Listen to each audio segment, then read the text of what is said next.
আমার খবর।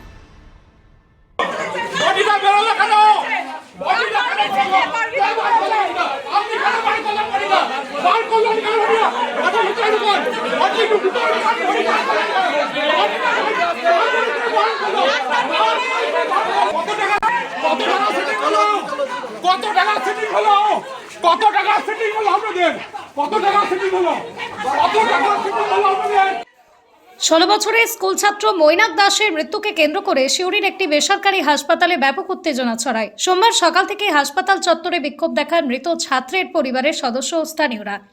পরিস্থিতি নিয়ন্ত্রণে আনতে ঘটনাস্থলে পৌঁছয় সিউড়ি থানার পুলিশ। পরিবারের অভিযোগ, ভুল ইনজেকশন ও ভুল চিকিৎসার কারণে মৈনাক দাসের মৃত্যু হয়েছে। তাদের আরও দাবি, চিকিৎসায় গাফিলতির পাশাপাশি হাসপাতাল কর্তৃপক্ষের তরফে তাদের সঙ্গে দুর্ব্যবহারও করা হয়েছে। এই ঘটনায় দোষীদের বিরুদ্ধে কঠোর ব্যবস্থা নেওয়ার দাবি তুলেছেন পরিবারের সদস্যরা। অন্যদিকে হাসপাতাল কর্তৃপক্ষ সমস্ত অভিযোগ অস্বীকার করেছে। তাদের দাবি, চিকিৎসার প্রতিটা ধাপ নির্ধারিত নিয়ম মেনেই করা হয়েছে এবং চিকিৎসায় কোনো গাফিলতি হয়নি। ঘটনার জেরে এলাকায় চাঞ্চল্য ছড়িয়েছে। অভিযোগের তদন্তে পুলিশ প্রয়োজনীয় তথ্য সংগ্রহ শুরু করেছে। তদন্তের পরেই মৃত্যুর প্রকৃত কারণ এবং চিকিৎসায় কোনো গাফিলতি ছিল কিনা তা স্পষ্ট হবে।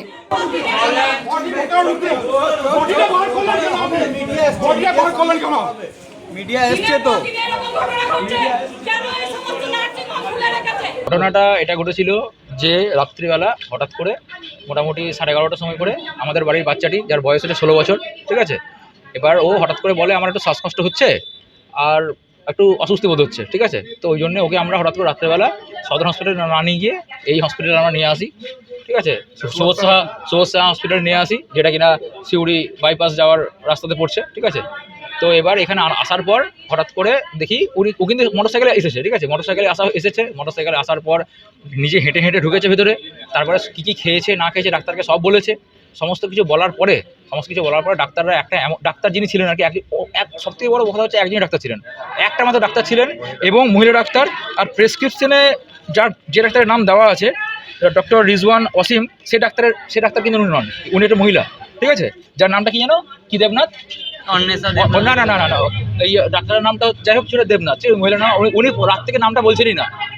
আমরা কোন ডাক্তারের আন্ডারে দেখাচ্ছি সেই ডাক্তারের নামটা উনি কিন্তু বলছেন, এমনকি এখানকার যে নামটা ডাক্তারের নামটা উনি বলছেনই না, ঠিক আছে, যে আমার নামটা কি। উনি করলেন যা করার করলেন, হঠাৎ করে 108 নম্বর রুমে শিফট করলেন এবং একটা এমনই বললেন যে না কিছু হয়নি, সব কি নাম জানো, দেবস্মিতি দেবনাথ ডাক্তারের নাম, ঠিক আছে, ডাক্তারের নাম।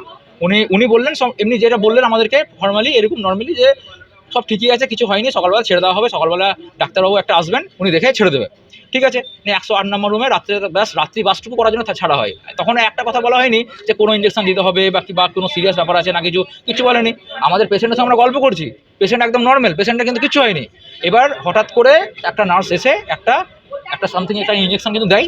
সেই ইঞ্জেকশনটা দেওয়ার পরেই হঠাৎ করে জাস্ট দেওয়ার 10 সেকেন্ডের মধ্যে, উইদিন 10 সেকেন্ড হঠাৎ করে কিন্তু ছেলেটা আমার কি হয়ে, আমরা নিজেই অবাক যে আমার কি হতে লাগলো, মানে নিজেই হয়তো ভাবেনি যে আমার কিছু হচ্ছে। সে তো মুহূর্তে রিল্যাক্স হতোটাই, সে নিজে বললো যে আমি পুরো রিল্যাক্স, আমার আর কিছু হচ্ছে না, ঠিক আছে, নর্মাল আবার রাত্রেবেলা বাধ্য হয়ে থাকতে হচ্ছে, সকালে চলে যাবো, এইরকম একটা ব্যাপার। সে ওই অবস্থায় হঠাৎ করে একটা ইঞ্জেকশন দেওয়ার সঙ্গে সঙ্গে, এই একটা ইঞ্জেকশন রয়েছে, সেই ইঞ্জেকশন দেওয়ার সঙ্গে সঙ্গে হঠাৎ করে সে কিন্তু বমি করতে শুরু করে, বলে যে পটি করতে যাবো, মানে বিশাল খারাপ অবস্থা। তা করতে গোটা পুরো নার্স এবং একটি ডাক্তার, মাত্র একটি ডাক্তার সারা রাত ধরে আমরা এখানে কাটালাম। ইনস্টাগ্রাম করতে সে আবার মানে আস্তে আস্তে আসছে, মানে এবং সে তার মুখ থেকে মনে হচ্ছে সে যেন কিছু জানে না, সে নিজেই দেখে মানে ফুল কিনারা করতে পারছে না, কি করবো, পুরো কেয়ারলেস। হ্যাঁ ঠিক আছে। আর আমরা তখন দেখছি একে ভাই এই তো পারছে না করতে, আমাদের দেখেই মনে হচ্ছে ওটা পুরো লেম্যান, পুরো কিছু করতে পারছে না ও। তো সে সেই মুহূর্তে আমাদেরকে বার করে দেয়, রাত্রে থেকে পুরোপুরি মোটামুটি 3টে, 3:30, 4টে বাজতে থাকে, আমরা কিছু জানতে পারি না, ওটা দৌড়াদৌড়ি করছে, আইসিইউতে নিয়ে যাই, তারপরে এই চলছে আর কি। ঘটনাটা যখন আমার কাছে খবর আসে 3:45 এরকম ভোরবেলা 4টে নাগাদ, সঙ্গে সঙ্গে হাসপাতালে আসা হয় এবং আমি এবং অন্যান্য ম্যানেজমেন্টের কর্তৃপক্ষ সবাই এসে এখানে পৌঁছন। প্রাথমিক যেটা আমরা জানতে পেরেছি, আরএমও এবং যিনি ট্রিটিং ডাক্তার ছিলেন, আইসিইউর ইনচার্জ, তাদের কাছ থেকে যেটা জানতে পেরেছি যে 1:20 নাগাদ রাত্রিবেলা পেশেন্টটি ভর্তি হয়।